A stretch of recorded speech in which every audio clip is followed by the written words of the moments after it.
प्रेमाचा सांडला, तुला कवटाळी उरी, तुला कवटाळी उरी.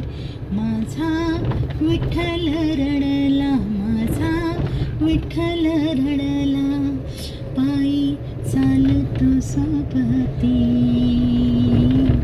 माझी सावली सावळा, माझी सावली सावळा, मी रानात चालतो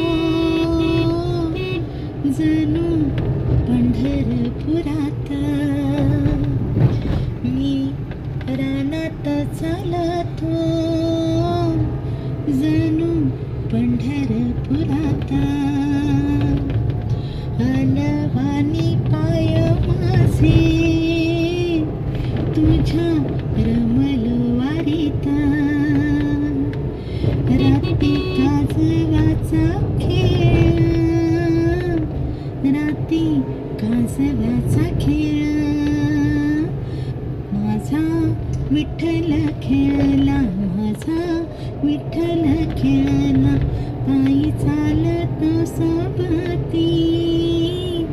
माझी सावली सावळा, माझी सावली सावळा. खूप छान मॅडम. तुम्ही अशी अनेक प्रकारची गीतं लिहिलेली आहेत आणि तुम्ही ती आपल्या मैत्रिणींना ऐकवली पण आहेत. तर तुम्हाला आपल्या मैत्रिणींना काय सांगावंसं वाटेल? मला मैत्रिणींना फक्त एवढंच सांगायचं आहे की आपला संसार करत असताना आपल्या प्रपंचामध्ये आपण खूप वैचारिकदृष्ट्या, शारीरिकदृष्ट्या खूप इन्व्हॉल्वमेंट असते आपली. आपण खूप मन लावून संसार करत असतो आणि संसारामध्ये उतार चढाव हे सगळे प्रकार होत असतात. आणि हे सगळं करत असताना कुणाला अत्यंत वेदना असतील, यातना असतील, काही त्रास असेल, निसर्गाने दिलेली काही वाईट घटना असेल त्यांच्या आयुष्यामध्ये, आणि या सगळ्यातून आपण जर बाहेर निघायचा प्रयत्न करत असाल तर तुम्हाला सगळ्यात सोपा आणि एकदम चांगला आणि पॉवरफुल मार्ग म्हणजे फक्त भक्ती आहे. तुम्ही दिवसातून एकदा तरी ज्याने आपल्याला घडवलंय त्याविषयी आपण एक मिनटं जरी आपण ध्यान केलं ना, आणि आपल्या आयुष्यातले बरेचसे अडचणी दूर होतात आणि आपण पॉझिटिव्हरित्या सामोरं जाऊ शकतो. हां, म्हणजे सकारात्मक दृष्टिकोन जो आहे तीच खरी भक्ती आहे.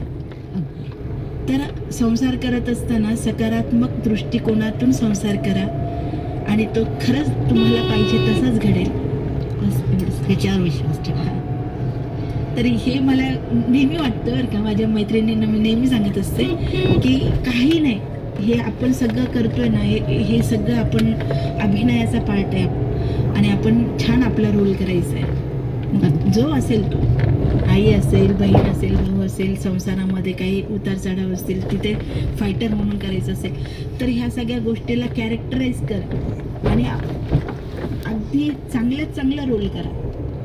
म्हणजे जो पण तुम्हाला रोल करायचा असेल तो अतिशय प्रामाणिकपणे करा, चांगला करा, तो नक्कीच चांगला होईल.